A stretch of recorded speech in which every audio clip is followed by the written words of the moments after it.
your wife, that you're all ready for 2 o'clock, and we've been here waiting patiently. So I apologize for the technical delay. We have 2 people who are going to be asking the questions. Reba Knox, would you raise your hand so that he can see who you are? And Leon Frazier. Can you hear me okay now? Yes, sir, we can. Thank you for your patience. Okay, so we have Yes, those 2 people are going to be asking you questions. Dorothy Weaver, who's holding up the sheets, will give you the time as you go along. You have 2 minutes for an introductory remark, and then we'll have questions. Then you'll have questions from the chat if we have any, and I don't think we are since we can't get on Facebook Live. And then you will have 1 minute to close, okay? Yes, ma'am. Thank you very much, Okay. Ms. Jackson. Thank you. All Thanks right, for so hosting me. your I 2 just want to minutes. thank you for. Are you ready? Yes, sir. Okay, I just want to thank you, Ms. Jackson, for hosting the forum today. I think it's important for the citizens in the county. First of all, let me say that the entire time I've been in the legislature, I've focused on education. I think education, pre-K through 12, is so important that all of our young children have the opportunities to gain the best education possible. In the last 14 years, I believe, we now have what is called dual enrollment. And that allowed students in high school to take courses in the 2-year college system. And that is proven to be very beneficial.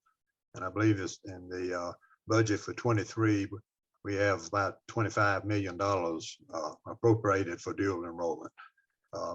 Since I've been in the Senate, I've had a focus on funding for Tuskegee University. And this, in budget year 23, Tuskegee University will receive over $784,000 increase this year. Their budget is around $13 million. I'm very concerned about jobs in our area. I work very close with Joe Turnham, Macon County Economic Development. We brought Loves into the shorter community. We're working on Exit 37 to provide more jobs, and recently announced the warehouse complex over in Wire Road on the Bassett property is going to be a tremendous boost in jobs in our area. Broadband internet is a focus of me and every other person in the Alabama legislature. We have through the special appropriation back in late January, we appropriated $270 million for broadband internet. And now we're probably close to $1 billion in funds over the last several years appropriated for broadband internet. And I know that Joe Turner has been working with Point Broadband to wire the different homes in Macon County and Lee County, and I support Joe for that. I've always been a strong supporter of Victoryland. I think we need gaming in Alabama. We had an opportunity last year in the session to have gaming go before the people on a constitutional amendment. Passed in the Senate, failed in the House. This past session, it passed out of Tourism Committee, but it never hit the floor. With the lottery included, we can have scholarships for our college scholarships for our children. We appropriated in the special session a grant for every volunteer fire department in the state of Alabama of over $10,320. It's not competitive. Volunteer fire departments just have to apply through the Department of Finance and the Governor's Office. And to my understanding, all the volunteer fire departments in Macon County have been approved. I've had the opportunity to work with the different mayors in Tuskegee and Franklin and Notasulga and Shorter to help improve them any way I can. So I look forward to my continued tenure in Alabama Senate to continue working for the people of Macon County and the state of Alabama.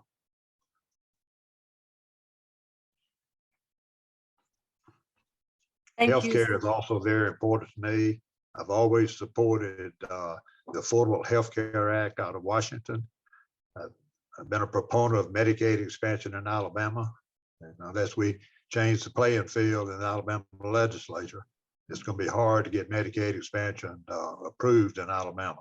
But I still support expanding Medicaid in Alabama. That would allow over 300,000 working Alabamians to have health care insurance, and also create about 30,000 additional jobs in the healthcare field. Hey, Ms. Knox, are you ready? I am. Thank you, Senator Beasley, and good afternoon. Thank you very much. What do you consider to be your greatest deliverable to Macon County during your term? And if reelected, what more will you do specifically for Macon County? Well, I will continue to work with the educators to improve education in Macon County. We just passed the largest budget in the history of Alabama. It's $8.3 billion for every facet of education in the state, from pre-K through high school, 2-year colleges, and the 4-year college system.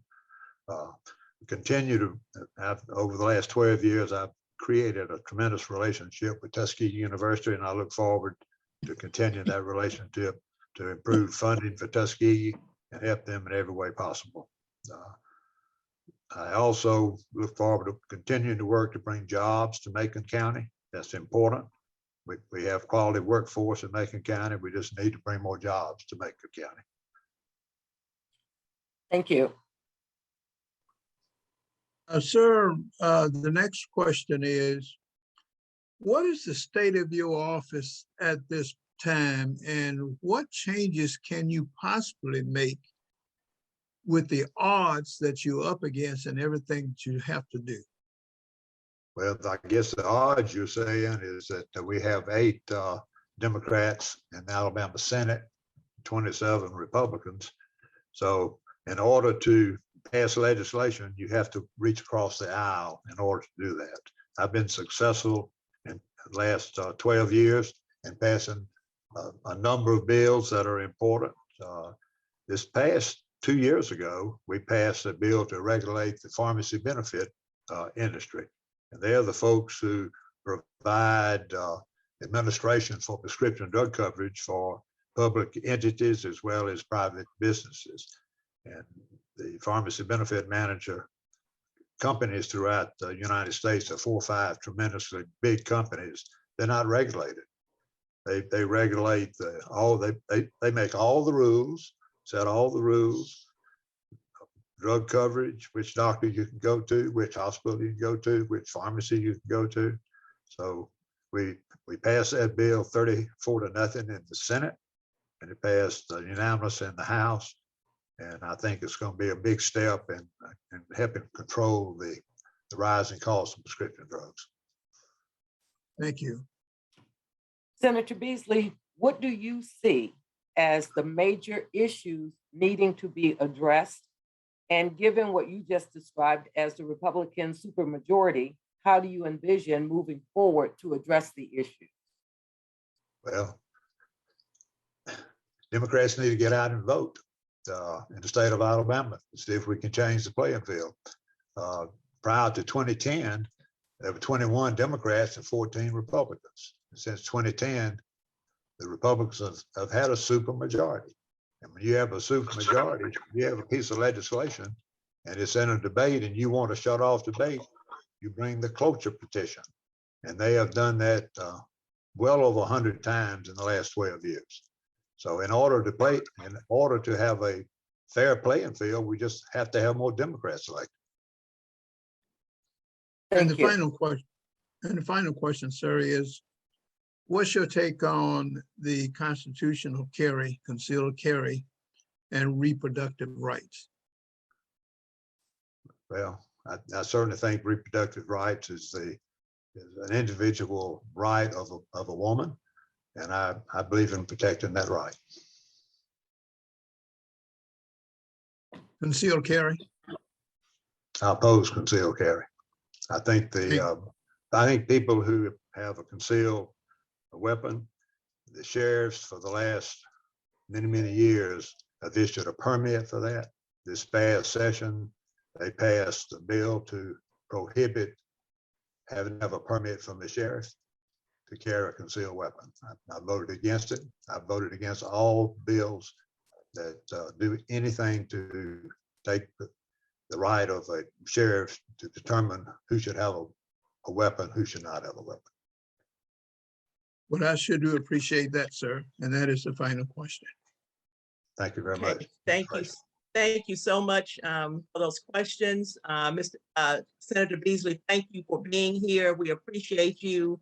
I don't think we're going to have any questions from the chat because I could not get us on Facebook Live, so that eliminates that part of the discussion. Jackson, let me So, say again how much I appreciate you having the forum. I think it's very important to talk about you this. have one minute to make your closing remarks to us, sir. Thank you. Oh, you want me to close now? Yes, sir, Okay. if you would. All right. Well, I want to say that it's been a privilege for me to serve in the Alabama Senate for the last 12 years, and I look forward to continue my service in the next 4 years. I will continue to fight for education. I'll continue to fight for better pay for our teachers and sport personnel. This past year, we passed the largest pay raise for teachers since in the last I'd say 24 years. Continue to work to have gaming in Alabama, have gaming in Macon County, where you don't have a governor and attorney general who wants to shut down gaming in Macon County, especially talking about Victorland. They provided over 4,000 jobs, and in 2009, Governor Riley shut down Victorland. And I'm thankful to say that Victorland is coming back, and it's important. It provides jobs, it provides revenue for the different cities in Macon County, the different organizations that's been supported by Victorland for the last since 1984 or 5 when Victorland was opened. Okay. And I'm gonna continue to fight for broadband internet. I think it's critical that we have broadband internet connection in the homes throughout our county, because the children have iPads in school. They got to have access to use iPads at home. And it's also important for people who work at home to be able to have broadband internet connections. I think that's also important. I look forward to working with the cities in Macon County to help them in any way possible. My office is always open. When folks call me, I respond. I'm a working senator. We appreciate that. Thank you so much, Senator Beasley. Thank you for your time and your patience, and we appreciate you very much. We will be notifying the candidates of the endorsements from New South on Wednesday evening. Thank you very much. Thank you so much. Certainly appreciate the endorsement. Thank you. All right, thank you. Y'all have a good afternoon. You too, Senator Beasley. Thank you very much, and we'll be ready to bring Mr. Lee up next. He will be coming in from the waiting room. Mr. Lee, we want to welcome you to the Alabama New South Forum, Candidates Forum. We are going to have 2 people who will be asking you questions. Ms. Reba Knox, if you'll raise your hand so he can see you, and Mr. Leon E.T. Frazier. Those will be the 2 people who will be questioning you from our body. And we have a timekeeper, Ms. Dorothy Weber. She will be holding up signs at the appropriate time. You're going to have 2 minutes for your opening comments. She'll hold up a sign at 1 minute and she'll hold up another one at 30 seconds. Then you will take questions from this body, and then you'll have a 1-minute closing comment. Ms. Knox. He gets an open, doesn't he? Right here. Oh, I'm sorry. So 2-minute opening comments. Good afternoon, everyone. Thank you all again for the invitation to participate in this forum. I'm looking forward to discussing the issues today for this election. My name is Chris Lee, and I'm running for the State Senate District 28. As many of you all know, I've served on the Tuskegee City Council since 2012, first in the position of District 1 City Councilman, and most recently was elected to Mayor Pro Tem. I'm looking forward to becoming the next senator for District 28 because I think I bring a unique perspective that is currently not present in the Alabama Senate. I think that as a voice for the people, specifically for the people of our district, I think that we will be able to accomplish some things that maybe we have not in the past. I think that it is a critical time now because our district is still recovering from many of the losses that we've suffered under COVID-19 during this pandemic. And I think it really exposed a lot of things and a lot of issues beyond COVID. As a senator, I'll work to expand access to affordable health care. I believe that we need to expand Medicaid in the state of Alabama. And specifically in our district, and specifically even more speaking about Macon County, we know we don't have a hospital. And I think from the position that I have been able to sit on as the city council, I've been able to understand that it's a pretty complex issue of why exactly we don't have a hospital, but it comes down to resources. And I think that, there needs to be extra attention put on our area, because I think that for many years, we've kind of gotten left behind, specifically in that area of healthcare. But it's no secret that we have some of the worst roads and bridges in the state as well. So I will fight for those resources for our people. Again, as your representative, as your senator, I will fight for every single dollar that I can to bring back to District 28. And I will work closely with the local elected officials, both the city council members and the county commissioners, to enhance this district together. I think that it's very important that we protect our seniors. And I think that our previous generations spent their lives providing opportunities that we provide today. However, many seniors struggle to keep up with the cost of living, rising prescription drug costs, and things of that nature. So those things are not going to fix themselves. And I will be vocal about these issues as your senator. I have a unique, perspective of being on the city council. So I already have a great relationship with the city council members as well as the mayor. So I just will be a direct contact for them. Most of you all on here know me, and I will make myself available. If there are any other things that you guys would want me to specifically advocate on your behalf, I'm just a phone call away. So I believe that's my 2 minutes, and I'll open it up for questions. Good afternoon, Mr. Lee. Good afternoon. What is the state of the Alabama Senate at this time? And what improvements will you make if elected? Okay, I think that's a great question. And first of all, I'm a realist. I understand the position of the Alabama Senate right now. It's Republican controlled, and that's not going to change with this election. So I think we need to be honest with ourselves and, approach it like that. But at the same time, I'm not going to let that discourage me from speaking up and speaking out. I think that sometimes just because people might not agree with you from a majority vote standpoint, things still need to be said that currently aren't being said. Specifically for the counties of the 28th district, Macon County, Bullitt County, Barber County, Henry County, Houston, Russell. These are counties that are comprised of predominantly African Americans. And I think we have unique issues, but together, I think many of the issues that we're struggling with in Macon County are similar to those issues in Bullitt County. So I will work with our local delegation, our House representatives, and I will try to change the state of the Senate just in the aspect of, I think I'm going to shake it up a little bit and, say some things that others might be afraid to say, for political reasons. Thank you. Okay, sir, the next question was what you just said. What is the state of the office at this point? And what improvements do you feel that you can cause to happen with the situation that exists in the Senate today? Well, first of all, I will say this. I have a lot of respect for the incumbent senator that I am running against, but I think at some time we must pass the torch to the next generation. So, while he has served us, I think that I would like to take that level of service to the next level. I think that we're entering an ever-changing world. Again, that many things have been exposed with this most recent pandemic, and we can't remain stagnant at this time. Now is the time that we need to aggressively move forward and push forward. That is something that I will do.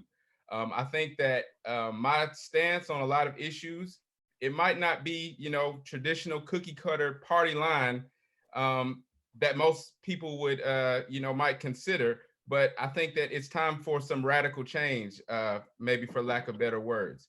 So that would be it. Thank you, sir. Mr. Lee, what do you see as the major issues needing to be addressed? Given the Republican supermajority in Alabama, how do you envision moving forward to address those issues? Yes, I think that it really, in order to move forward on a lot of these issues, again, I'm going to be a realist here. I don't think that some of these issues, these people in these offices, we see the commercials on TV, they're not going to budge. So I think that, in order to shake it up, we're going to have to wake up the people. I don't think that the change necessarily is going to start from the Senate, but I think if we get people in the Senate who can wake up the citizens and connect with them and let them know what's going on. There are many things that go on and decisions that are made in the Senate every day that people have no idea about, and they affect their daily lives.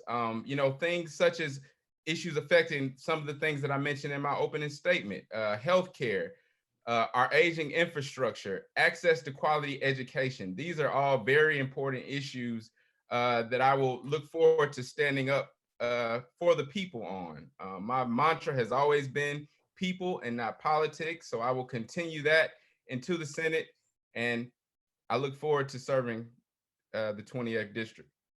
Thank you. And the final question, sir, is what's your position on concealed carry and reproductive rights? I think obviously those are very touchy issues. And most recently, when the decision was made by the Alabama Senate to allow concealed carry, I think that kind of sent a shockwave across the nation and across the state, many citizens. But I think that this issue is honestly way more complicated than just having the right to conceal carry. I think we need to really get down to these laws and see how much that they've really disproportionately affected African Americans over the years. So I'm not saying that I think that everyone should have the right to carry or not carry. I think that we need to focus on the core issue of these problems. I think that crime and just all types of menacing activities have increased. And I don't think that's something that I think that that's something that could be backed by facts during this pandemic. And certainly given the ability, I guess writing off the fact that everyone can just carry guns is not going to make the situation better. But I don't think we should necessarily get caught up in that aspect. And I know that's something that, again, might not be necessarily party line or anything like that, but I think that we have to really put the time and emphasis in developing our young people from a young age, teach them things like conflict resolution. We need to just have more peaceful access to resources that are outside of the box in our school system. I know recently a headline that I saw, the House, I think it was Representative Gray out of Lee County, talked about yoga. These are things that people might look at you like you're crazy when you talk about putting yoga in a school. But I think that now a lot of people, they're so overexposed to, these negative influences in music and everything like that. They're really desensitized from, what guns do. There are people that have no gun safety that are now out here carrying, having the right to carry concealed. Moving on to the reproductive rights issue, it's another very, very complicated issue. Certainly, I think that women should be able to choose and make those decisions when it comes to reproductive rights, and I don't think that it's really a man's role to have a say in these things. But even when you look at the history of reproductive rights in this country, and again, I'm bringing it back to who's really the most affected. When you look at the number of African Americans who have to make these choices as well. I think that we have to support, from a healthcare standpoint, that ability for a woman to choose. Thank you, sir. Ms. Norman? Okay, so Mr. Lee, thank you. There are not going to be any questions from the Facebook Live chat, unfortunately. And so at this time, you have 1 minute to make your closing remarks, and we appreciate you being here. Yes. I'm looking forward to being the next senator for District 28 for many reasons. I think this is a critical time in not only our county, our district, our state, and our nation's history, but I think it's a time that we really need to unite and bound together to step to the next level. I look forward to working for the issues of the people. I look forward to being a voice for those who might have been considered voiceless for many years. And I also will connect and work with our local elected officials, city councilmen, county commissioners, and others to do everything in my power to enhance this district. I've always had a mentality that this is a marathon and not a sprint. And certainly that is still the case. But I think that now more than ever, we need someone in the Senate to represent us at the table and be unapologetic about representing us. My campaign slogan, it's our time.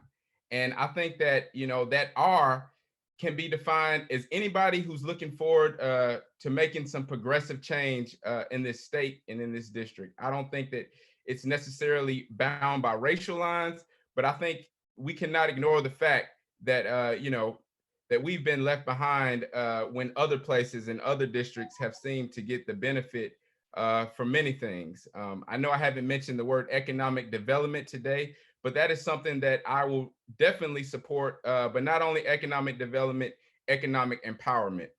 I think that our most important resource that we have, our most important resource is our people. But I think that we have such important natural resources, our agricultural system, and we have assets that are unique, that are really, there are no better agricultural resources in the world, I think that, and people don't realize this, that we have in the 28th district. So we need to protect those resources. We need to develop these resources, and we need to, provide new opportunities for a changing workforce. And I think that the time is now, and it is our time. So I look forward to becoming your next senator, and I would ask for your endorsement today. Thank you so much, Mr. Lee. We appreciate that. Thank you. At this time, we're going to ask that we get ready for our representative candidates for District 82. And I think going alphabetically, Mr. Terence Johnson is up next. Mr. Lee, we are going to put you back into the waiting room, or you are free to leave if you like. Okay. Well, thank you all again for having me. All right. Well, thank you so much for having me. My name is Terence Johnson, candidate for State House Representative District 82. And I'm excited to offer myself to the people in the District of 82. My main focus areas is healthcare, jobs, and education for the people within the district. I believe education is vital, so is healthcare, and so is jobs. As a priority, I believe that jobs is the priority, because with jobs, it'll produce the revenue needed to assist with the healthcare and our educational system. I'm asking the people in District 82 to vote for someone with new, fresh ideas. It's time for change. If you look around our district, we want to make some changes. We want to make some improvements. And we can't do that if we keep the same things going. And so within the district, we need change. We need new, fresh ideas. We need more jobs. We need more expansion with healthcare and with education. And I'm asking you to give a candidate a choice that's very qualified for this position. My experience in healthcare, education, and with jobs makes me the #1 candidate for this job. Most people talk about bringing jobs into the district, but I've been doing this since 2007. Have more than 150 people that I provide jobs for right now within this district. For our healthcare system, I've been a chief nursing officer of the hospital, director of nursing of a home health agency. I taught school in the school system, the college system, and the practical nursing program. So what advocate would you like to speak for you with your healthcare needs and concerns? Someone that's been in the healthcare system and nursing administration, healthcare administration, someone that's very knowledgeable about the needs and concerns, the budgeting, and a know-it-all to make that happen for the citizens. Towards our education system, I taught in post-secondary system in the practical nursing program. So I know that education is very important. From Bodies Grace Daycare and Learning Center, we have 8 locations, currently serving over 1,000 children. I know the needs of our primary educational level. We're teaching in our pre-K program. We know how vital it is to have funds in these primary and post-secondary educational classes in institutions. And as your state representative, I will be that advocate that's going to be fighting for healthcare, fighting for more jobs within the district, and fighting to make sure that we have an outstanding educational system within District 82.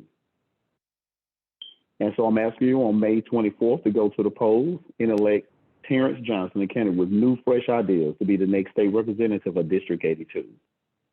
Thank you, Mr. Johnson. We're going to have now a series of questions from Alabama New South membership, starting with Ms. Reba Knox. Good afternoon, Mr. Johnson. What is the state of the office that you are campaigning for at this time? And what improvements will you make if elected?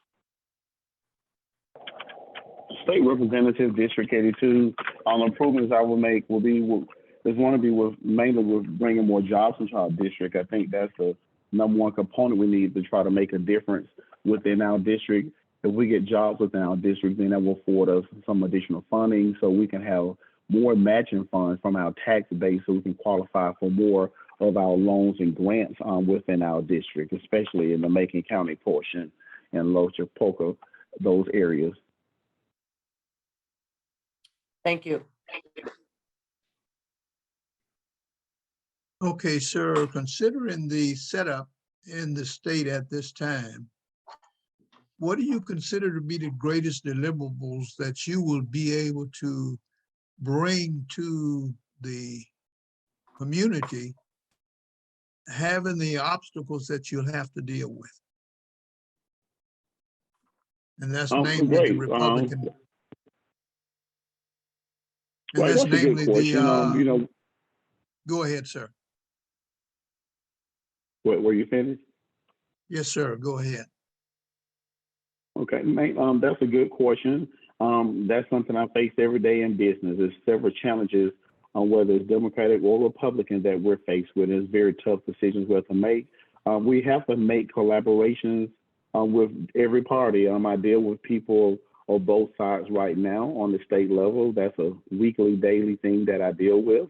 And they're not all Democrats, so they're Republican too. I think that my business background, my nursing and educational background makes me be the diverse candidate that can collaborate with the people, whether they're Democrat or Republican, to try to make things happen within our district. Thank you, sir.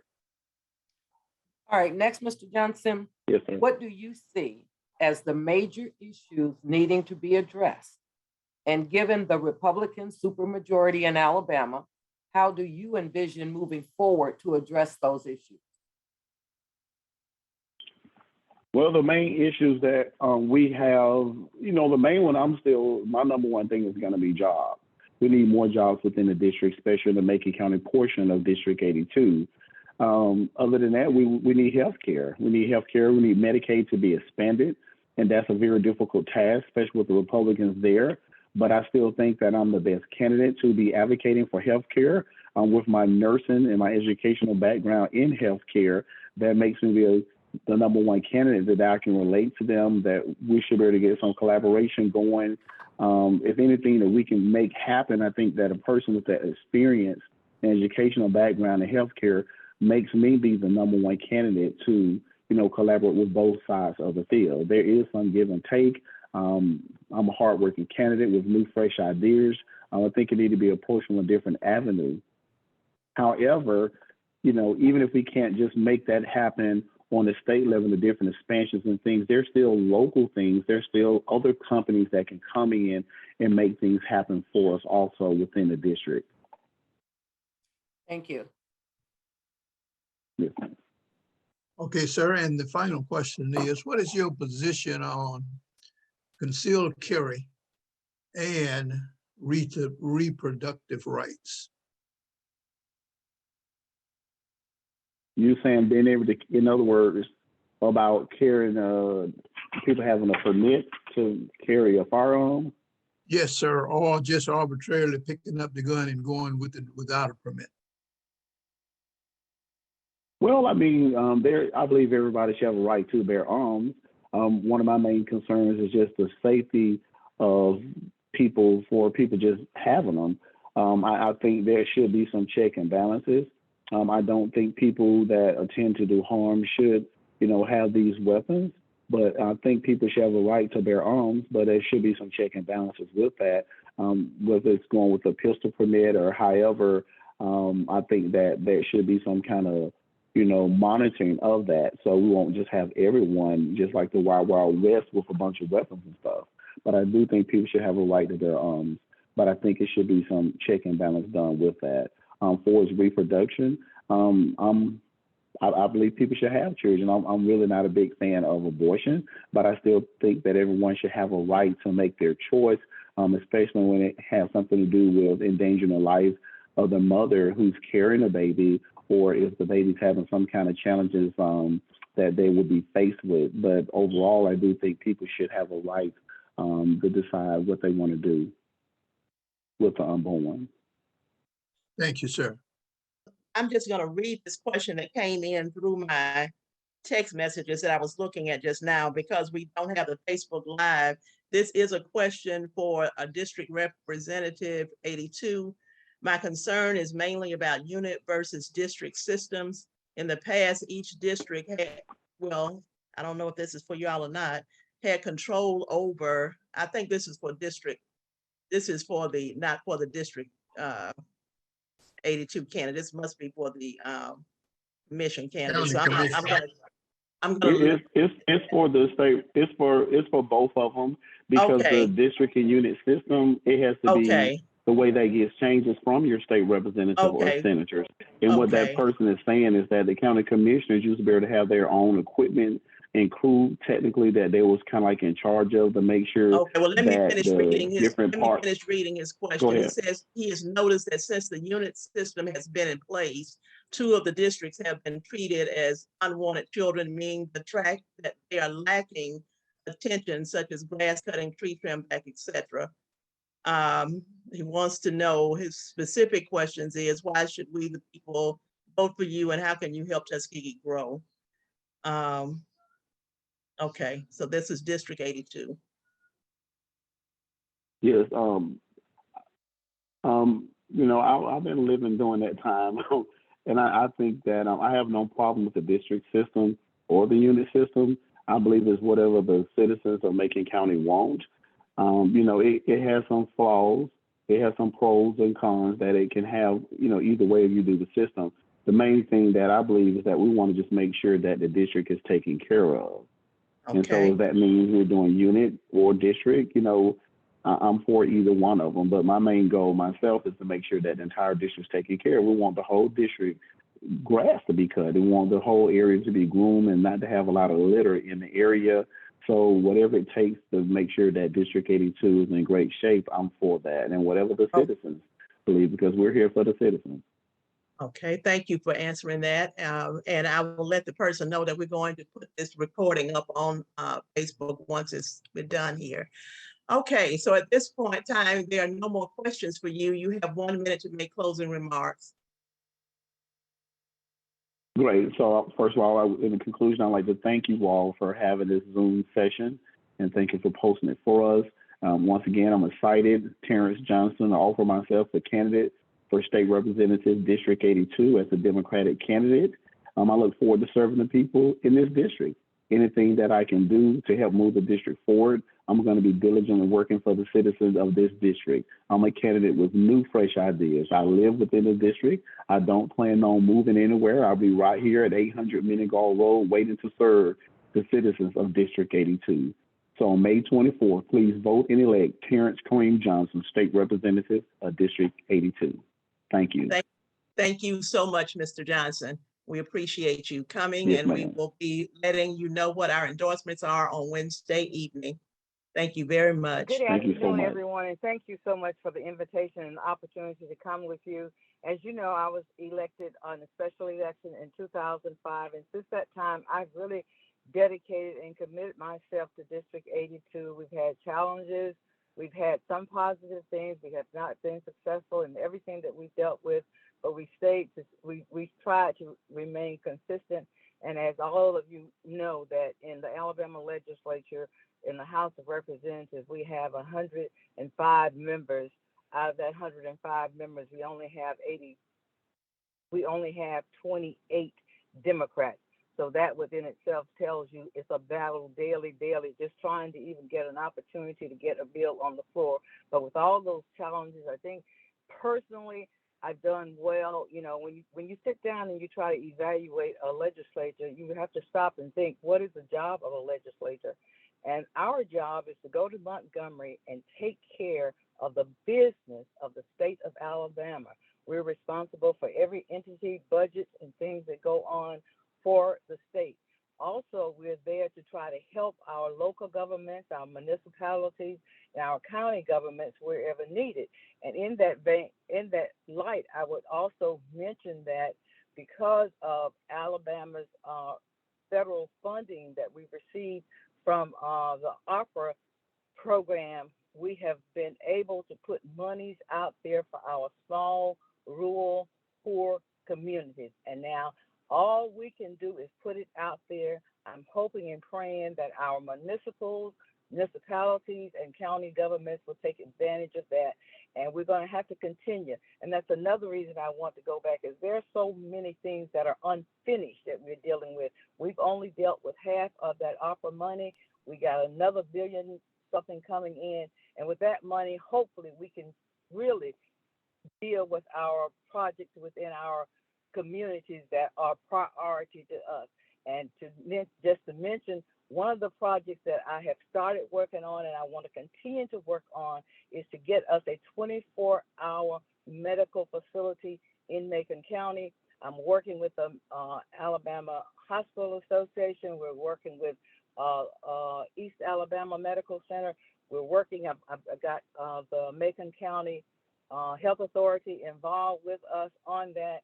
That is one thing I really want to see and try to achieve in Macon County, is that 24-hour facility. And that's what I'm going to do that I want to do in this next term that's coming up, because we have money. Never before have we had resources like we got now, and you have to have some clout. And just to end this 2-minute thing, I think I've done well. When I mention things as to what committees I'm on, it doesn't mean anything to you, but right now I serve on the Health Committee, I serve on the Ways and Means General Fund Committee, and I serve on the Rules Committee. The Rules Committee is the most powerful committee of the legislature. And in that committee, I have a chairman of a committee. I'm the only Democrat in the Alabama legislature that chairs a committee, and it's been the most powerful committee of all. So I think that's probably my 2 minutes. It is. It is. Okay, thank you so Okay. much. We're going to have questions now from two members of our body. Ms. Reba Knox and Leon Frazier will be asking the questions on behalf of this group. Okay. Ms. Knox. Good afternoon, Representative Warren, and thank you. Thank you. Good afternoon. First question, you've all almost answered it for us, but what do you consider to be your greatest deliverable to Macon County during your terms? And if reelected, what more will you do for Macon County? Well, as I said, when you think of a district, we're thinking about, Macon and Lee. I really try hard to partner the two. I constantly try to pull Lee County along to help Macon County do things. So in dealing with the two, but like Macon County is different. Our issues are totally different. And when you look at where we are, you look at the limited resources we have, you have to you do what you can do. And as I said, this 24-hour healthcare facility I just can't give up. I got to fight. And I know you got to know how to fight when you go to Montgomery to get something like this. You got to know you're constantly meeting with people. You're constantly going here. You're constantly doing things. It's going to be a battle for me, but I am committed. If I'm reelected, when I leave that office, to make sure we have a 24-hour care center. Another thing that I'm working on is dealing with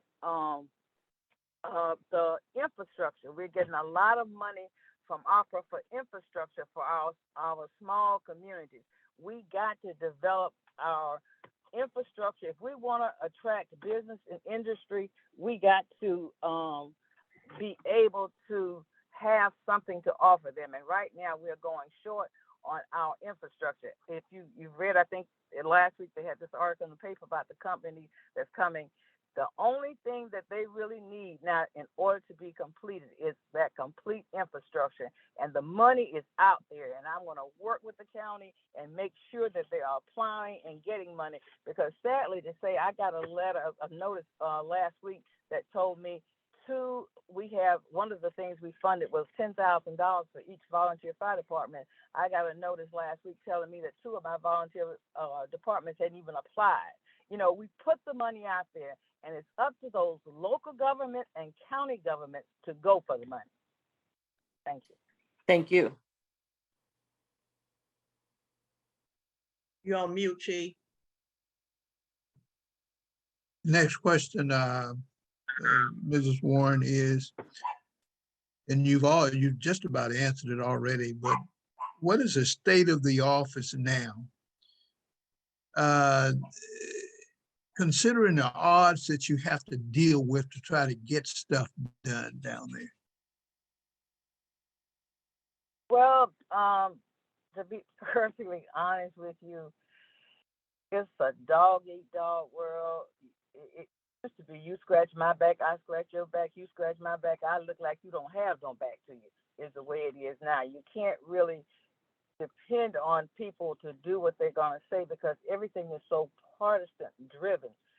But for some reason, and I thank the Lord for it, I have been able to get in there and do some maneuvering from time to time to get the things I want. Just for an example,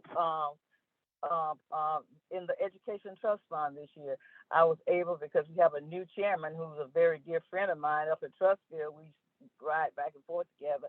He came and gave me an additional $2 million for Tuskegee University. It's just how you got to know how to play the game. You've got to know how to deal with it. Okay, thank you, ma'am.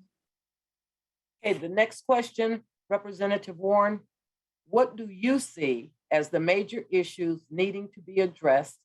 And given the Republican supermajority, how do you envision moving forward to address those issues?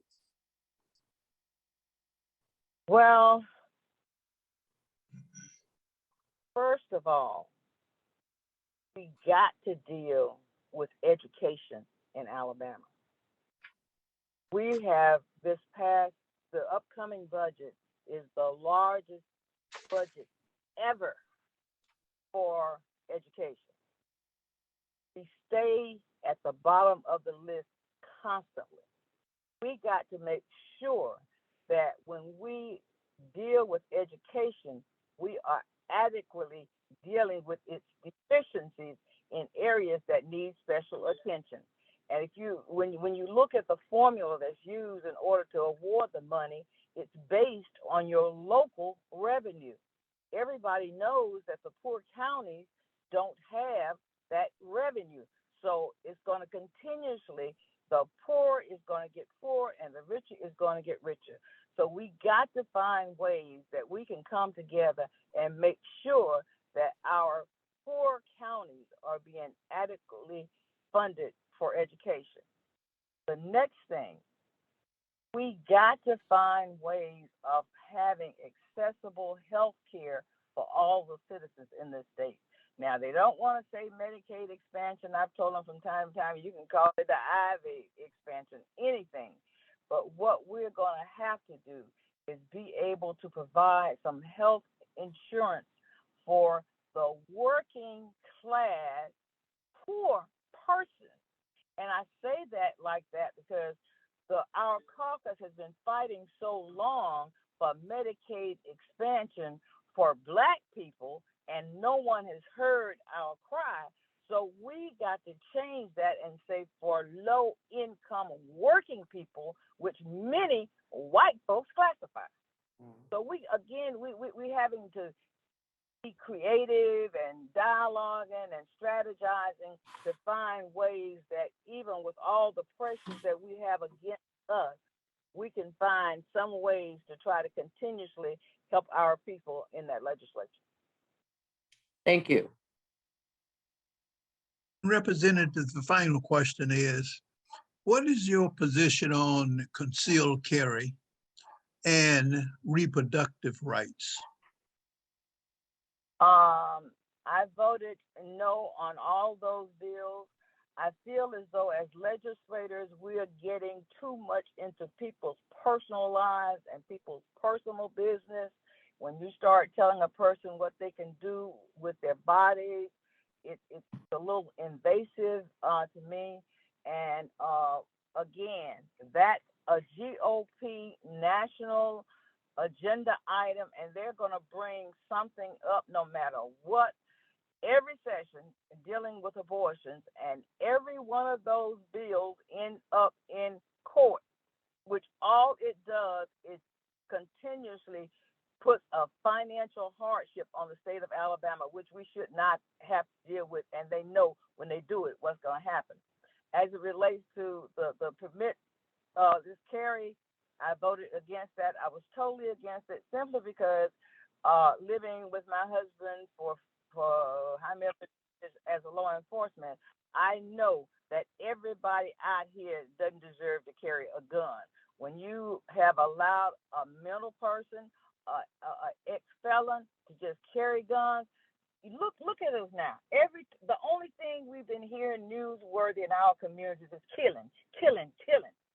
If you can allow everybody to have a gun on them, we're going to have a killing every night. So what they did, they went back and tried to modify the bill. And another thing, too, in our smaller, poor counties, that pistol permit was a source of financial revenue for our sheriffs. So we had to go back and argue with that. And what we got them to do was to put in a fund so that if sheriffs can justify that they're not doing what they were doing before because of the loss of that money, they can go and get funding out of this account. That was one of the things. We also said that you can still buy a permit, because just because you can walk in Alabama without it, there are other states that are requiring the law, so you're going to have a permit to do it. But I was I voted no on both of those bills. Well, I am glad to hear that, and thank you, ma'am. All right, thank you so much, Representative Warren. We don't have any questions from our Facebook Live chat because we weren't able to get on Facebook Live. So at this point, you may make a 1-minute closing statement, and we thank you for your time. Our membership will make their endorsement by Wednesday afternoon, and I will send that notice out on Wednesday evening to all of the candidates as to the results. So at this time, you have 1 minute for a closing remark. Okay, well, in conclusion, as you can see, these are very, very challenging times for us. We need people with experiences. We need people with connections. So far, I have received endorsements from the Business Council of Alabama, AFA, Manufacturing Alabama, the Alabama Forestry Association. I think there's one more. So that speaks loud, where I have established relationships across the state of working with people and doing things that I know is the best thing for the people and not a particular party to say. So again, given the opportunity, will continuously allow me to work for that 24-hour medical facility in Macon County that I am hell-bent and determined that we're going to all come together, the cities, the counties, and the health authority, and we're going to make this happen, because to continuously say that we're building a hospital in Macon County is a false statement, because we will not get a certificate of need for a hospital because of our population and the revenue that we have in this county. So again, thank you so much, and I ask for your vote, your prayers, and your support on May 24th. All right. Thank you so much, Representative Warren, for joining us, and we will be in touch on Wednesday. Okay, thank you. Thank you. Have a blessed. Oh, okay. you Bye-bye. as well. Okay, Ms. Neal, we have Mr. Albert Daniels to be admitted into the room now. We are moving to our county commission races. We have 2 candidates for that position. Mr. Albert Daniels is I next. thank God for Jesus Christ, and I thank Jesus Christ for the Holy Spirit. Let me say, my name is Albert Daniel, the former commissioner of District 2, and I was running for another chance in District 2 to be the best commissioner that I have served for 24 years. And I did a pretty good job, in my opinion. And I think it was a citizen too at that time. And I plan to run again, because I still have faith in District 2 that it can be great once again. When I came in at that time, we didn't have a courthouse. I was working with the commission and the chairman to develop that. It's still there. The citizens of District T wanted a hospital, but we came up with the Thomas Reed Ambulatory Care Center for a 24-hour health care facility. We also had to come up with a Macon County detention system, and we did that, and it is still running today. The Macon County Courthouse Annex is something that we developed working with the other commissioner, and we made it positive. So I would like to serve again, because I still have faith in Macon County that it can continue to grow and will be a better place for the citizens to live with safe roads. And Macon County citizens can have a good road, have a good thing to have in life. Thank you so much, Mr. Daniels, for those opening remarks. At this time, Ms. Yeah. Reba Knox and Mr. Leon Frazier will be asking questions, and I'm going to ask them to include the questions that were sent in by email when they do their questions. Yeah. Okay, Ms. Knox. Good afternoon, Mr. Daniels. What do you see as the state of District 2, and what improvements will you make if elected? Well, I have something now that I would like to bring to the commission to upgrade Macon County a little more than what it is. If you're looking at District 2, there's a lot of things in District 2 needs improvement, but I work for the whole county, and I see something that in District 2 needed real bad, and the whole county needed, including the city. And I will hope to implement that to the commission once I'm elected. Okay, thank you. Yeah. Okay, sir, next question is, what do you see as the major challenges in District 2? And having been there before and want to go back again, how would you address those challenges now to make impossible come to reality? Well, at this time, there is a great concern in District 2, and like I said, Macon County and the city too. I would like to implement it to the county commission for better roads and bridges, and there are trees. You have road District 2 that are from left side to the right side, growing across one another. And it's not in just only District 2, it's all over the county. And I think in looking at the future, the commissioners need to take a good look at that. And if they cannot buy the equipment to have the limbs and trees cut off the right of way and everything, they need to have start with a contractor to do it in a place where it's very well needed at. That is one improvement I would love to see go on in Macon County. If I'm elected, if I'm not elected, I still would like to see it because there's something to look for in the future. Thank you, sir. Mhm.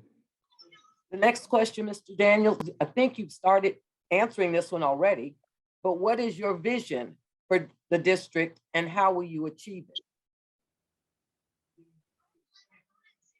Well, my thing, I would say that I really would like to be submitted to the county commission, the chairman and the county commission, and see it is available for us to make improvement in the county. I don't have they say now, since everything is coming from the engineering that's in charge of all the road and bridge. So I would kind of put in place something that I would like to just talk with the engineer about how I see it. And then the engineer can see where it can be developed, roads and bridges, where it can be developed and maintained better than it is now. I would like to work with him in order to make it better. Thank you. Yeah.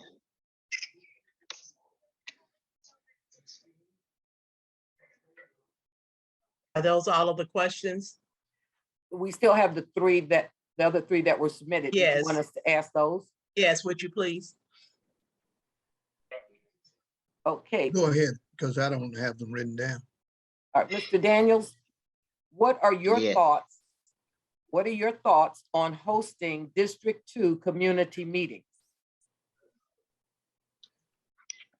I would like to host District 2 meeting because I would like to get the complaint that the citizens of District 2 have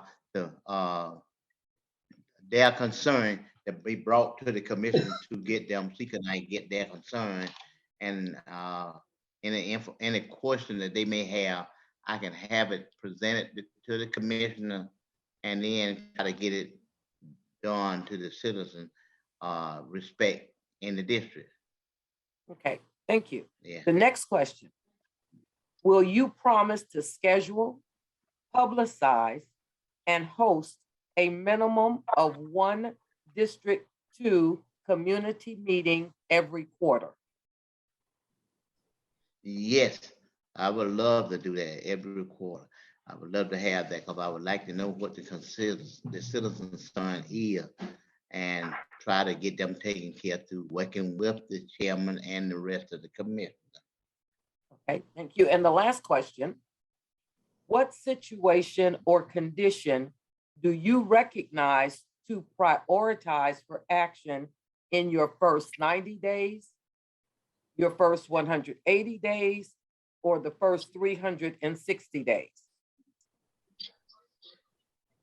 Well, I can I would really talk to the commissioner about the trees that are growing all the way across the road where it's unsafe, and there are some spots in the road that are unsafe, life-threatening, need to be concerned.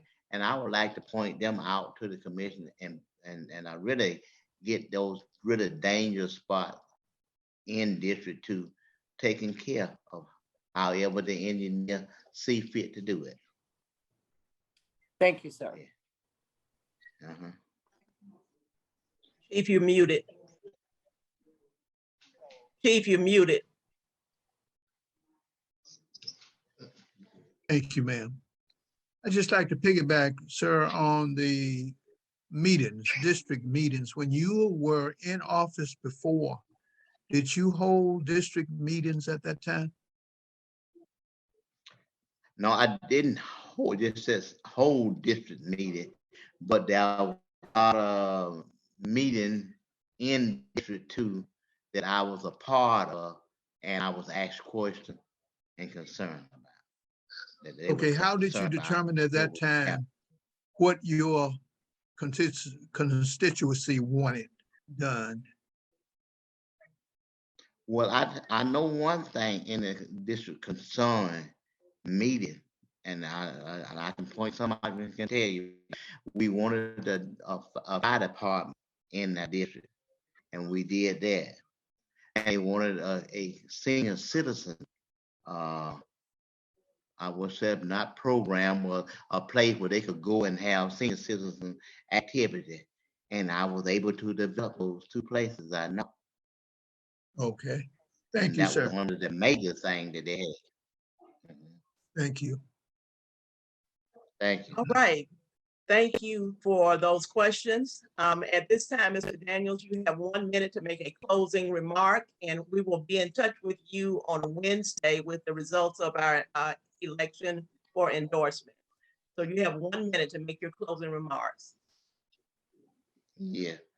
Well, on my closing remark, I would just like to say, as I'm serving at the District 2 committee, I will have community meeting, and I will work for safe roads and bridges and a recreation, not a walk trail in District 2, because now is a great concern from the citizens of a walk trail. The road is dangerous, and they'll have no place to go and walk, and there are a lot of them are older people, but recreation really helps a lot of older people by walking, and they really want a safe place to walk, and that'll be one of my first priorities to try to get road walking trail in in the district, and I would work with any of the other commissioners that wants to do that too.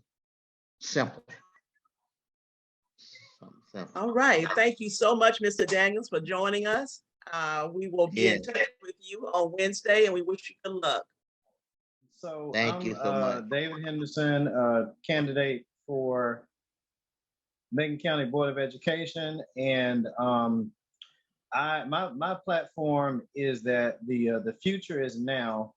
Well, first of all, I'm a proven leader of youth in Macon County. I've been everything from a coach to a referee, youth sports coordinator. I've coordinated every major sport in the city. At one point in time, I've been the manager of the swimming pool. I've run the after school program for Parks and Rec. Been after school counselor myself. Not a teacher, but pretty much almost everything else. And also Boy Scout leader, youth ministry leader at my church. At two different churches, well, my old church and my new church. Basically, now I work in mental health. I'm a teenage mental health worker now at the Learning Tree in Tallahassee. And basically, my vision for the future is that we have to get our children prepared for the world of tomorrow, today, and because the world is dramatically. So today's pre-kindergartners are the class of 2035, and the current ninth graders are the class of 2025. Class fourth graders are currently the class of 2030. They will inherit a world that is full of cryptocurrency, metaverse, electronic transportation, green energy, artificial intelligence, cybersecurity, social media becoming a career, which has become a career for many people. And you can actually make more money part-time than you work full-time. Esports competitions, esports competitions, careers, drones, things of that nature. Technology of tomorrow is 1,000 times more than any of us would have ever imagined in our lifetimes.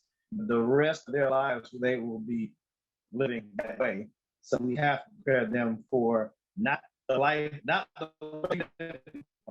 they're going to live for the rest of their lives. Okay, thank you for your opening remarks. At this time, we're going to have questions from Ms. Reba Knox and Mr. Leon Frazier. Okay. Good afternoon, Mr. Henderson. The first question, what is the state of the Macon County Board of Education, and what improvements will you make if elected? Okay. I've asked for some recent. Is my video freezing up? I'm not sure. Yep.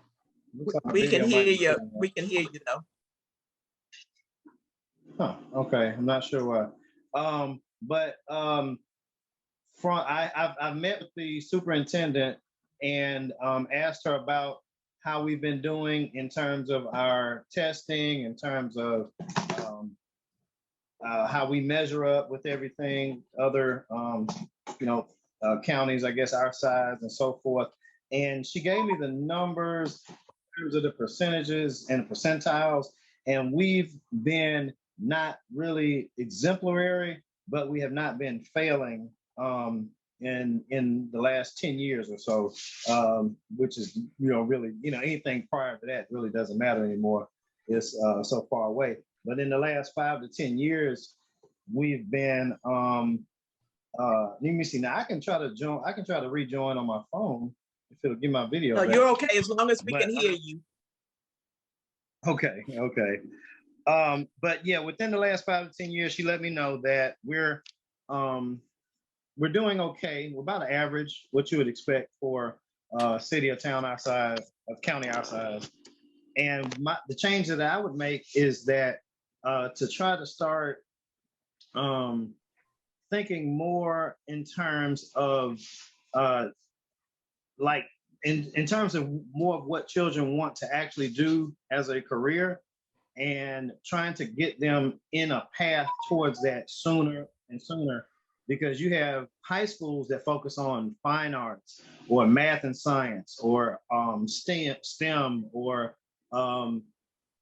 your technological, not technological, but your trades and things like that. So you have high schools that specifically focus on these things. You also have middle schools that are starting to get to that point where they can start streamlining, because if you want to be a certain thing, you don't need to waste so many years of time studying things that are not going to be used for the rest of your life. I don't know how many of us have ever used the Pythagorean theorem or had to, know about the War of 1812 on our jobs or our careers necessarily. So I want to try to start offering ways to help children identify with what they really want to do in life and develop some after school curriculum, because it's not going to be part of the core curriculum initially, but to develop after school programs that help streamline them towards what they really want to do in life. Okay. In terms of the nuts and bolts of the school system, I'll just look at statistics and see how we're doing and what is proven to work, and we will do what has been proven to work elsewhere that will apply to us. Thank you. Okay, thank you. Right. Mr. Henderson, the next question is, what is your understanding of the current debate around critical race theory, and do you see that playing a role for or against educational opportunity in the future?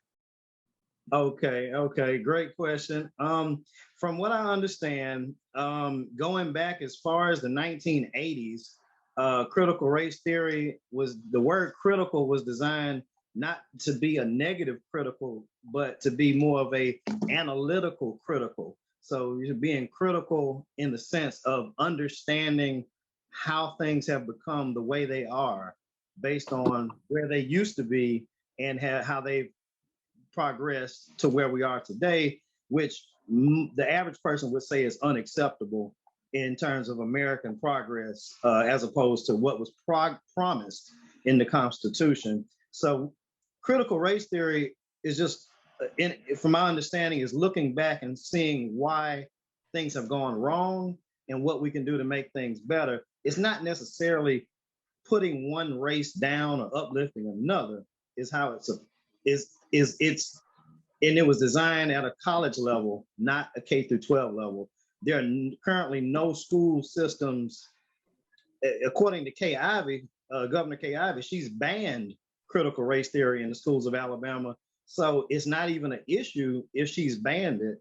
And I don't doubt that any other governor would so-called ban it. But I say that if every history textbook is accurate, then we need to use accurate history textbooks, which I assume we are. And if there are history textbooks that are being labeled critical race theory, I believe we should develop not an organization necessarily, but just a group of I guess you could say administrators or so forth inside the Macon County that will address any issues if we have complaints from citizens that say something is critical race theory. Some people believe it, some people don't. And whether I believe it or not, whether it's a waste of time or political smokescreen or not, if people have issues, we'll say, okay, well, we have a committee that's going to address complaints. If you feel there's critical race theory in Macon County school systems, we will study it and get back to you. So that way we're giving them an answer. If they're taxpayers and voters, we're not just brushing them off, because some people may not, some people think it's real. Personally, I know the truth, but basically we can develop a committee to say we will take complaints of critical race theory under advisement. Otherwise, we're going to stick to the current textbooks and curriculum that we're currently using, which has been deemed acceptable, and not quote unquote critical race theory. Okay, thank you, sir. Mr. Henderson, the next question. What is Uh-huh. the current graduation rate in Macon County schools, and is the rate acceptable to you? Okay, I got that information from the superintendent, and I don't have it in front of me, but from what she was explaining to me was that, like I said, we're at about an average rate, and I don't have the numbers in front of me, but it was not a bad level, and it wasn't a supremely great level, but in the last 10 years, she said we have been trending upwards slightly, and we just have to take a look at everything that has worked and keep doing it, and continue to study what is working for other school systems that are like us, and make sure we're implementing based on everything that I plan to do is based on research, statistics, and comparative analysis with other school systems that are doing well, and making sure we're duplicating what works, not Okay, just sir. flying by the Okay, seat of sir. our pants. And the final question is, based on that research that you did with the superintendent, when you saw those math scores and et cetera, what popped in your mind about what you would do to make a difference? Well, I personally believe that people will be passionate and successful. Students will get higher grades in the areas that they're excited about. So if you have a student that loves science, they're probably going to be getting all A's in science, but they may not be doing so well in math. You have some students who love math. They want to be a engineer or architect or something, and they gravitate towards math, but they may not be so much interested in science. So that's why I say that we have to, the school system of the future is going to be based upon what the children really want to do in life. And slowly but surely, we have to gravitate towards that, because you'll see the grades reflecting what children are passionate about. However, you do have to make sure that they're up to speed based on what the national standards and all that are.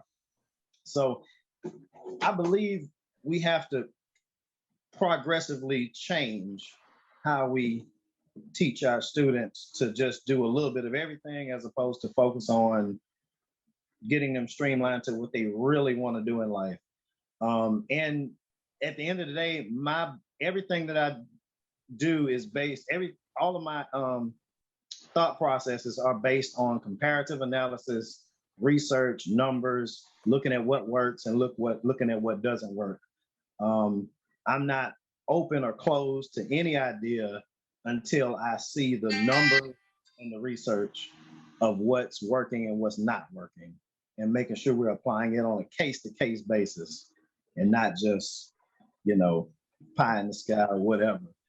Okay, well, Mr. Henderson, we are gonna have to stop this segment right now. But thank you for answering all of those questions that were posed by the body. We don't have any Facebook Live questions, so at this time you have a 1-minute closing remark. Okay, you know what? I should restart the video. Okay, all right. So like I said, basically, I'm in just the class of 2035. I am the current senior juniors, but current high school who are ready to the real world sooner. Okay, we can barely hear you. You're breaking up a little bit. Okay. All right. I'm gonna check the close. All right. Yeah. Okay, go ahead and try it again. Okay. All right. So, reason why the future is. Can you hear me? Not well. Okay. All right. Slower. So, No, we can't hear you. Can you hear me better with the video off? Better, much better. Okay, maybe the video needs to stay off. Okay. So Yeah, let it stay off. Okay. All right.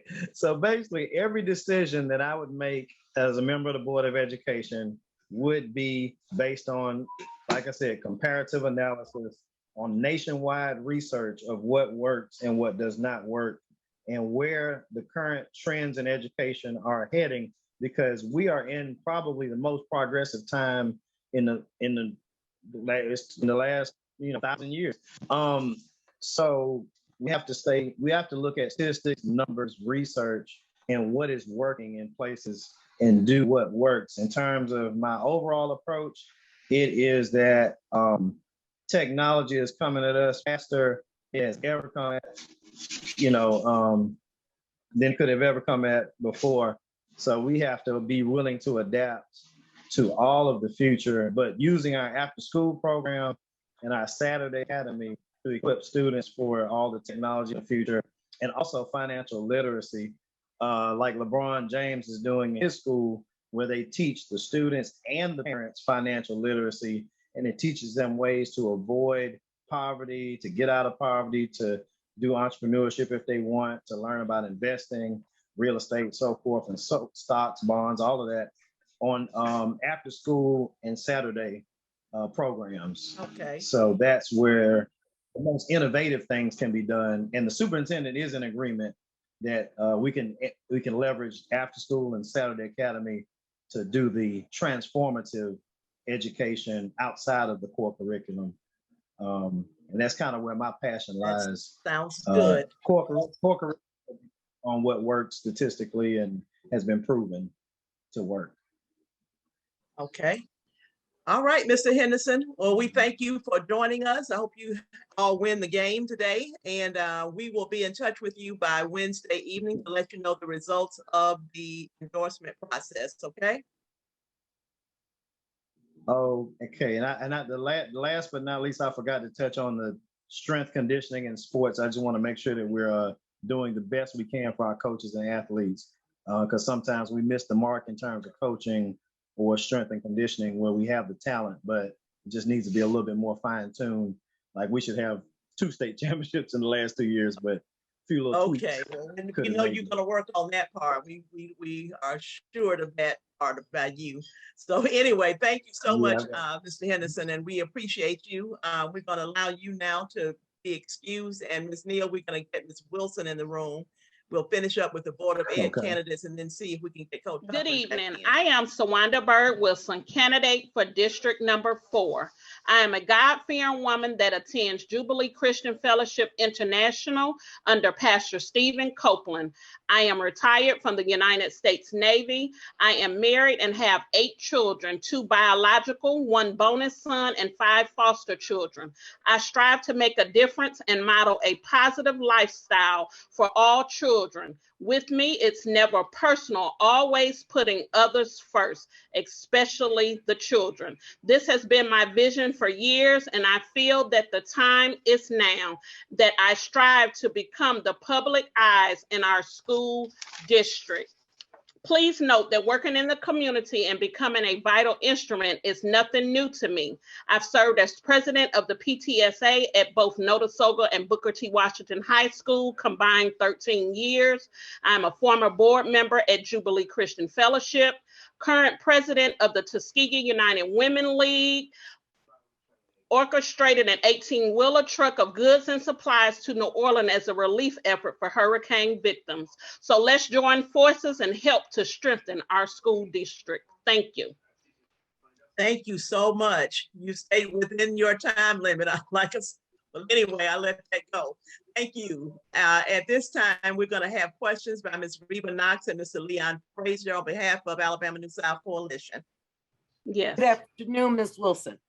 Good afternoon, Ms. Knox. First question, what is the state of the Macon County School Board and what improvements will you make if elected? The current state that we're at, we are experiencing many challenges as many other educational boards are experiencing. If I was elected as board member, I would be able to come in and collaborate and working with the community, the school staff, the children, and current stakeholders. I would like to focus on improving our student achievement and accountability, as well as bringing in parental involvement, because that is very important to a school system. Thank you. Thank you. Mrs. Wilson, what is your understanding of the critical race theory and what role, if any, do you see that playing in the educational system? Can you repeat the question, Mr. Frazier? Yes, ma'am. What is your understanding of the term critical race theory and what role do you see it playing in educational system one way or the other? As far as critical race, I do not, from my standpoint, I do not see where it plays a difficult role. In Macon County Board of Education, we probably have about a 20 or 25% enrollment of different races. For me, I'm prior military, so I see no race whichever way I go. Okay, thank you, ma'am. Thank you. Okay, Ms. Wilson, what is the current graduation rate in Macon County, and is this acceptable to you? With the current graduation rate, I believe at Booker T. Washington, we are at about 93%, and at Notasoga, they are at about 95 or 96%. I am striving that we will have 100% graduating rate. Whatever way we need to work with our students to get them on the level that they need to be on, as well as if we involve the parents, then we're able to work with them so they are working with the students at home, as well as then they're coming to school and receiving the same thing, and we're all on the same page. Thank you. The final question, Ms. Wilson, is what is your plan to upgrade the reading and math scores in the school system that now is below, well, are below 50%? My plan and goal is to come in to work with the current board members and superintendent to come up and strategize a plan to be able to move our children in the district forward and in the right direction. Whatever resources that we need to come up with, I'm on board 100% of making that available to our students, because I am a firm believer that you must be able to read and write before you can succeed in any other realm of life. Thank you, ma'am. Thank you. Okay, that concludes the questions. At this time, Ms. Wilson, we want to thank you. I want to let you know that this body will be voting on Wednesday afternoon. We will send an email with the results of the endorsement process out on Wednesday evening. So at this time, you have 1 minute to make a closing remark. And again, I want to thank you for your patience with us this afternoon. No problem, and thank you. So in my closing, why choose me, Sawanda Bird-Wilson? Bird, B, I'm brilliant. Y, I'm your voice. R, I'm resilient. D, I'm determined. Wilson, W, I'm willing to work as a team member on any task until it's completed. I involve parents because we know they are the most valuable people in establishing and maintaining a great school system. L, I'm leading with love and learning from the experienced board members. S, I'm servicing District 4 and working with all other districts to remain solid as a board member. O, I'm open-minded and always looking for opportunities to make our school system #1 in the nation. N, never giving up on tasks that seem overbearing because I realize that our students are our future and they are worth everything we do. Thank you. Thank you so much. We appreciate you very much. Thank Okay, you. So go ahead, Coach, and make your 2-minute opening remarks and followed by questions from Ms. Knox and Mr. Frazier. My brothers and sisters, greetings in the name of our Lord and Savior, Jesus the Christ. I am Edward Coach Huffman. I am seeking re-election for the Macon County Commission-District 2. My goal is still the same: upgrading our roads when money is available, supporting our law enforcement, school board, senior citizens, and our food giveaway program here in Macon County. Let me say, my Bibles tell me that we have not because we ask not.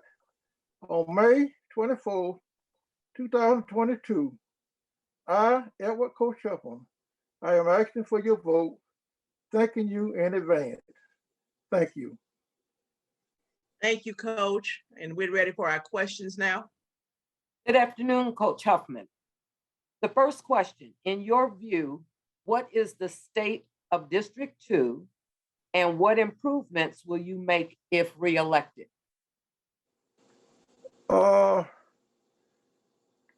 District 2, I have to say we're having some blessing right now. Right now we're paving County Road 10 from the city to White Oak. We're also been able to get us some grant to take care of County Road 18 from 80 to 45.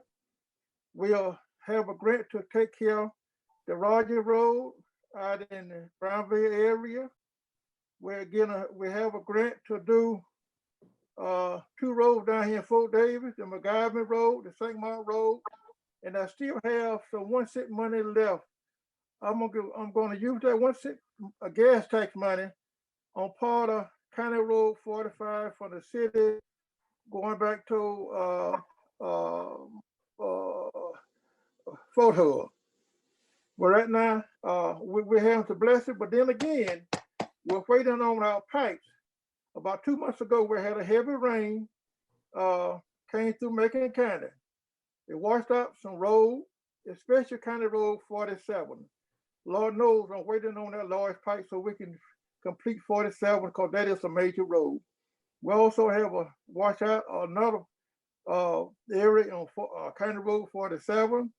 We're having some washout on County Road 45 and County Road 2.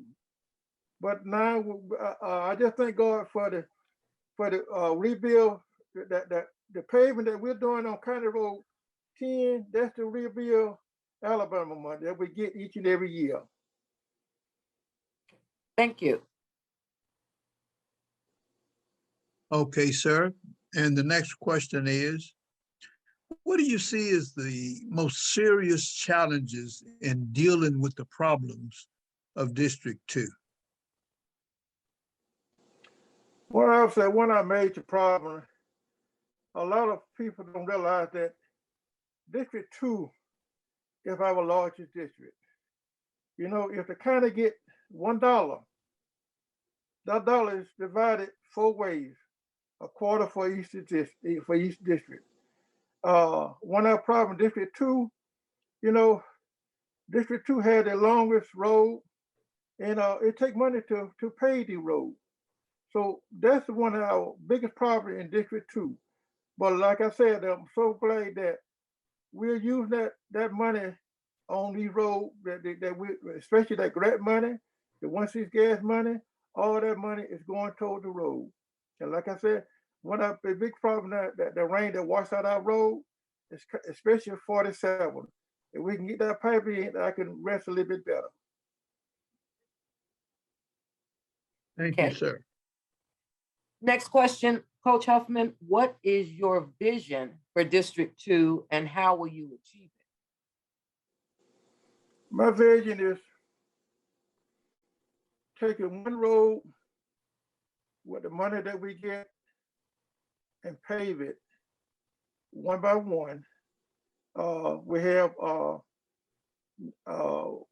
2 major roads we need to concentrate on.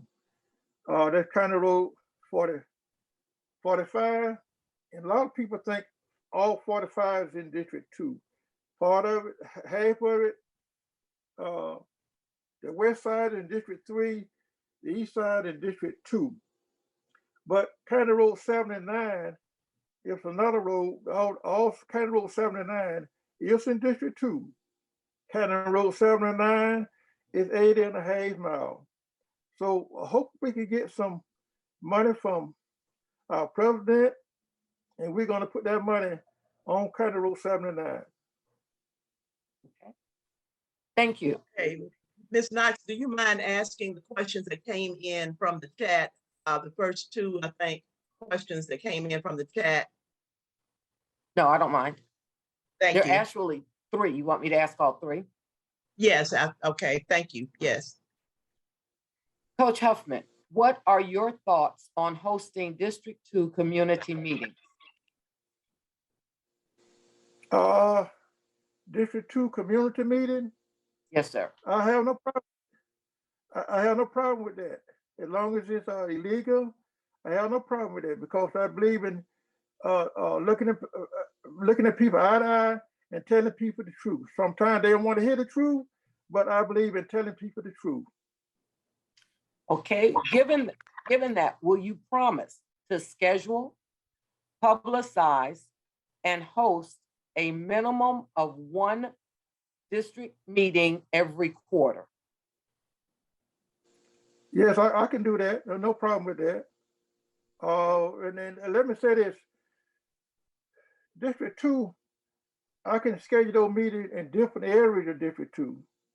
If I can schedule one at the Cotton Valley Center, one at the Washington Center, and one at the fire department up in Brownville, because District 2, it covers a whole lot of area. Okay, thank you.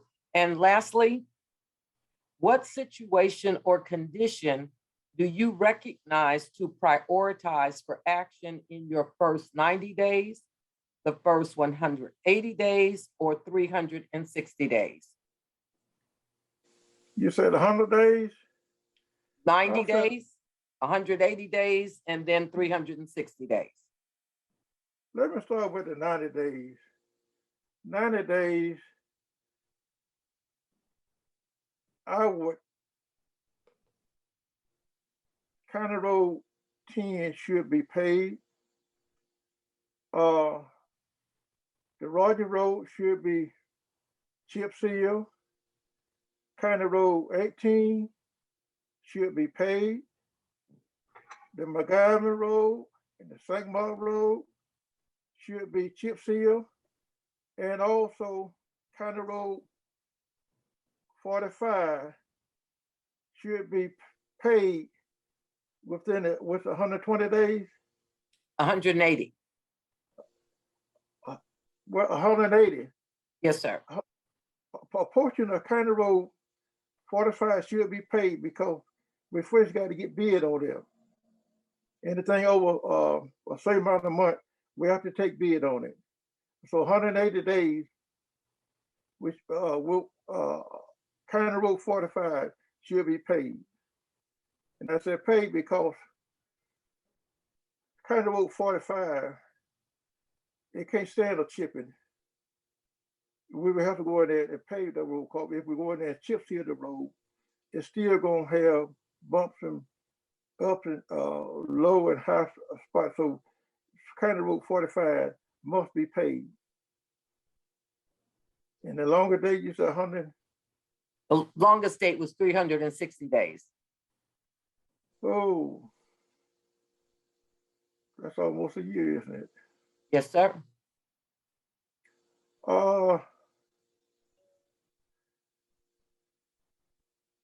360 days.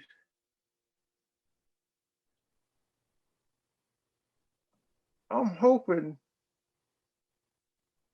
that we can get some major money in here from the federal government to take care of some of our major roads, such as like County Road 2, which is about 25 miles. Half of that road need to be paid from Rover to Russell County line. I'm hoping that we get our president give us authorize some major money. That money will be used on County Road 2 from Rover to Russell County because it hasn't been paid in about 15 years. And that is one of our major roads. And it's so messed up because that's the major road that loggers lead into Russell County. Logger trucks use that road each and every day except Sunday. Okay. Thank you so much, Coach Huffman. I'm glad that you were able to get your technology worked out so that we could hear from you today. We are going to ask you to give us a 1-minute closing remark, and we will send out by email the results of our endorsement process by Wednesday evening. So a 1-minute closing remark. Let me say to my brothers and sisters, I need your prayers, praying that the Holy Spirit would keep me humble.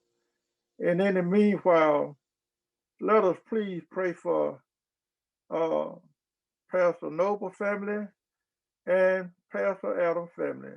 And please continue to pray for our sister and brother over in Ukraine. And also pray for our Russian President, Putin. Please pray for them. Thank you so much. We appreciate you, Coach Huffman, and we will be in touch with you on Wednesday evening. Have a good rest of the day.